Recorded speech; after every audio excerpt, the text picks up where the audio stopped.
I'm in historic West Barnstable today. I'm so excited to go in and talk to Dick and Scott of the West Barnstable Table Company. This has been in business for over 50 years. Let's go see.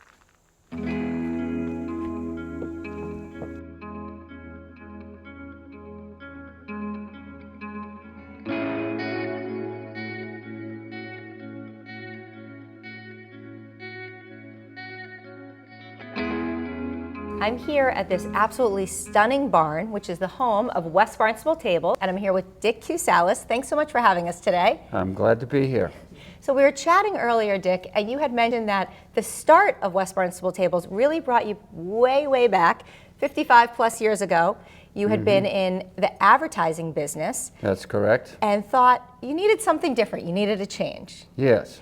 And you had mentioned that your father-in-law gave you a pile of wood. What did you do with that pile of wood? Well, it was a barn out back of his home in Southbridge, Mass. And he wanted to give it to all his children. So he divided it into 5 piles. I took my pile home and built a table. And I said, gee, I enjoyed doing that, and especially out of the antique chestnut, by the way it was. Beautiful.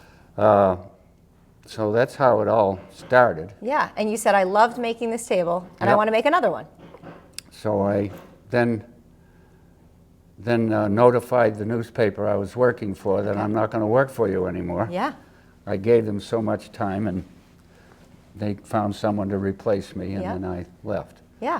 In the meantime, my partner at the time, I became a partner with a neighbor across the street.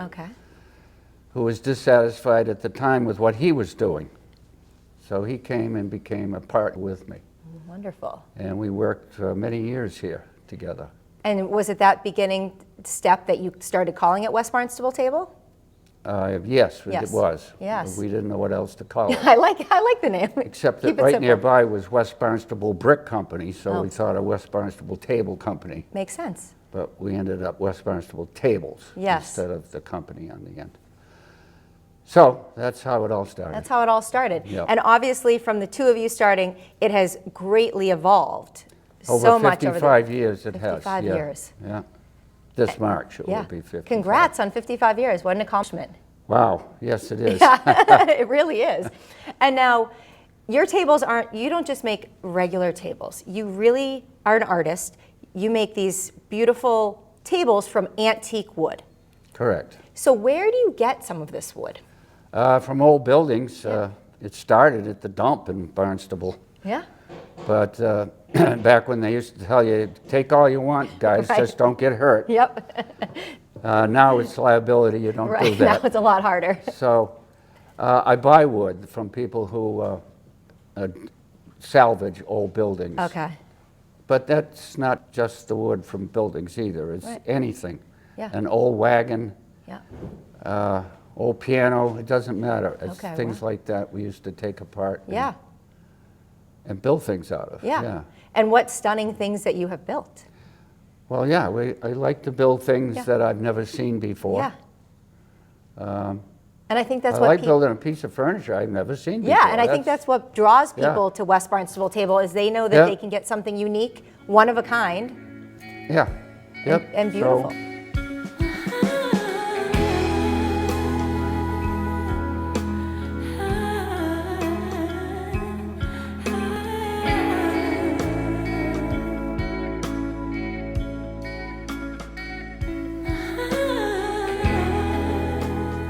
now, can you give us a little bit, maybe explain the process of from the first step, you finding the wood, and the steps to get to the finished product table?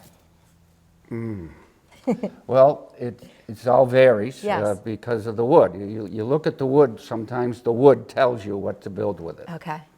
It has its limitations, whether it's size or color or what. But once you decide, you start to build, but then it can change as you're building.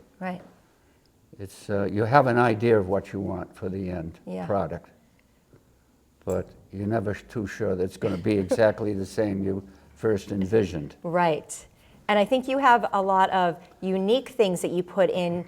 I saw a table with orbs in it, and there's tables that you can see, it looks like it was stairs from a house. which are very unique things. Yes, I like geometric images, and a lot of painted wood with images on it gives me inspiration. Yeah. And we were talking about a table, Edward Gorey table over there. Oh, yes. Yes, he must have been an inspiration for some things. Oh, yes, he used to visit here often. Yeah.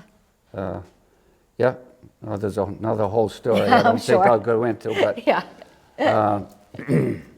What would you say sets West Barnstable Tables apart from other companies?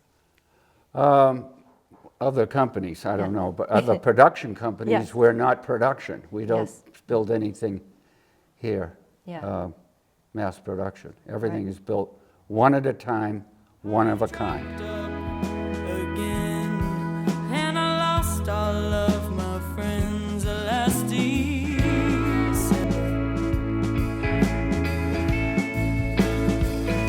So wake me up on the night.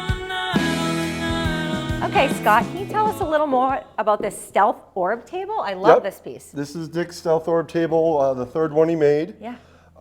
He likes to start with what we call stairway image boards. Okay. They didn't have sheetrock back in the day. They had boards standing up against the wall.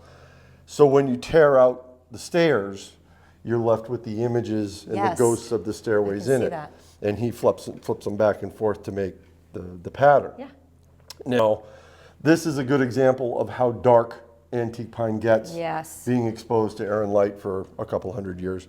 And this is actually the stretcher that runs up the wall. Okay. So those don't receive as much air and light, so they're lighter. So you can see the patterns in the table. Yeah. Now, normally he would go through here and he would add different colors with original paint like he's done in his other pieces. Yeah. But this is one where he had additional boards from the same wall. Okay. And he took orbs out of those boards and hid them where they already had the same patterns. I absolutely love So there's actually 11 orbs in this table. Oh. So it's hard to find them all. Yes, I love that. And then again, he always has one in the absolute center. One in the center. And then he almost always has one that what he calls breaks the plane. Breaks the plane. Or is the equivalent of coloring outside the line. Yes. So I think this is one of my favorite tables that I have seen today because it's truly unique and I love the colors. Well, this is another one of his art tables. Yes. So you started again with the stairway image boards. Yes. Whereas on these walls, they had painted above and below the stairs before they were taken out. Yeah. Now he does the same orbs, but with these he uses ones with original paint colors on them. That's what I really love. So that they're far more noticeable. Yeah, vibrant. The interesting thing about this house, as you saw with the stealth orb table, was that the panels that were hidden behind the stretcher are considerably darker than they were on the other table. Yes. So when people were living in this house, they were probably treating the walls with linseed oil. Okay.